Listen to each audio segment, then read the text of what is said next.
പിതാവിൻ്റെയും പുത്രൻ്റെയും പരിശുദ്ധാത്മാവിൻ്റെയും നാമത്തിൽ ആമേൻ. ഈശോ മിശിഹായ്ക്ക് സ്തുതിയായിരിക്കട്ടെ. വളരെ സുന്ദരമായ മറ്റൊരു പ്രഭാതത്തിലേക്ക് ദൈവവചനവുമായി നിങ്ങളുടെ മുമ്പിൽ എന്നെ നിർത്തിയതിന് ഞാൻ ദൈവത്തിന് നന്ദി പറയുന്നു. ദൈവത്തിന് ഈ ദിവസത്തെ ഓർത്തുകൊണ്ട് നമുക്ക് എല്ലാവർക്കും നന്ദി പറഞ്ഞുകൊണ്ട് ആരംഭിക്കാം.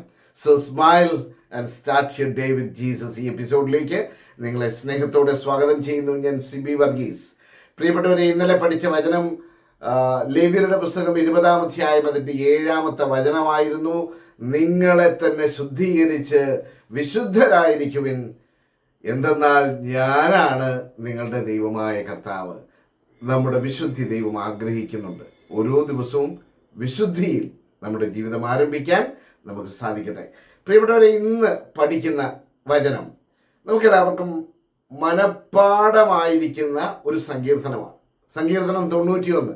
നമുക്ക് അതിൻ്റെ ആരംഭം തന്നെ വളരെ സുന്ദരമാണ് അല്ലേ? കർത്താവിൻ്റെ സംരക്ഷണത്തിൽ വസിക്കുന്നവൻ എന്നൊക്കെ പറഞ്ഞ് തുടങ്ങുന്ന ആ വചനത്തിൻ്റെ 14-ാമത്തെ വചനമാണ് ഇന്ന് നാം പഠിക്കുന്നത്. അതിൽ എത്ര വചനമുണ്ടെന്നറിയാവോ?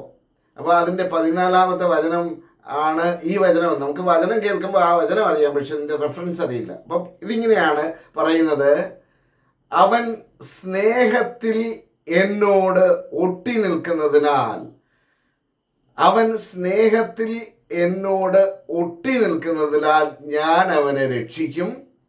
അവൻ എൻ്റെ നാമം അറിയുന്നത് കൊണ്ട് ഞാൻ അവനെ സംരക്ഷിക്കും. The book of Psalms chapter 91 verse 14. Those who love me I will deliver, and I will protect those who know my name. ഇംഗ്ലീഷിൽ അത് പറയുമ്പോഴത്തേക്ക് those who love me, എന്നെ സ്നേഹിക്കുന്നവൻ അല്ലെങ്കിൽ എന്നെ സ്നേഹിക്കുന്നവർ എന്നൊക്കെ പറയുമ്പോഴത്തേക്ക് എനിക്ക് മലയാളത്തിൽ അത് കേട്ടപ്പോൾ കുറച്ചുകൂടെ ഒരു ഇൻറ്റിമസി തോന്നി. അവൻ സ്നേഹത്തിൽ എന്നോട് ഒട്ടി നിൽക്കുന്നതിനാൽ, അവൻ സ്നേഹത്തിൽ എന്നോട് ഒട്ടി നിൽക്കുന്നതിനാൽ ഞാൻ അവനെ രക്ഷിക്കും. അവൻ എൻ്റെ നാമം അറിയുന്നത് കൊണ്ട്, ചുമ്മാ അറിയുകയല്ല, പേര് കേട്ടിട്ടുണ്ട്, അതല്ല, അനുഭവിക്കുക. ദൈവനാമം അനുഭവിക്കുകയും ദൈവനാമത്തെ അറിയുകയും ദൈവനാമം ഏറ്റുപറയുകയും ചെയ്യുന്നവനെ ദൈവം സംരക്ഷിക്കും.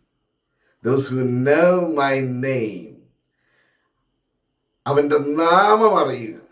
അപ്പോൾ അവൻ്റെ സ്നേഹത്തോട് ഒട്ടിച്ചേർന്ന് നിൽക്കുക, അവൻ്റെ നാമം അറിയുക. അങ്ങനെയുള്ളവരെ കർത്താവിൻ്റെ സംരക്ഷണം പൊതിയും. അപ്പോൾ ഇന്ന് നാം ആഗ്രഹിക്കേണ്ടത്, ഈ സങ്കീർത്തനം രാവിലെ ചൊല്ലുന്നവരുണ്ടെങ്കിൽ ആ സങ്കീർത്തനം ഇങ്ങനെ ആവർത്തിച്ച് പറയുമ്പോഴത്തേക്ക് പറയണം: കർത്താവേ, നിൻ്റെ സ്നേഹത്തോട് ഒട്ടി നിൽക്കുവാൻ, നിൻ്റെ സ്നേഹം അനുഭവിച്ചറിയാൻ എനിക്ക് സാധിക്കട്ടെ. നിൻ്റെ നാമത്തെ ഒന്ന് അനുഭവിക്കാൻ എനിക്ക് സാധിക്കട്ടെ. വലിയ സംരക്ഷണം കർത്താവ് നിങ്ങൾക്ക് തരും, എനിക്ക് തരും, നിങ്ങൾക്ക് തരും. ആമേൻ.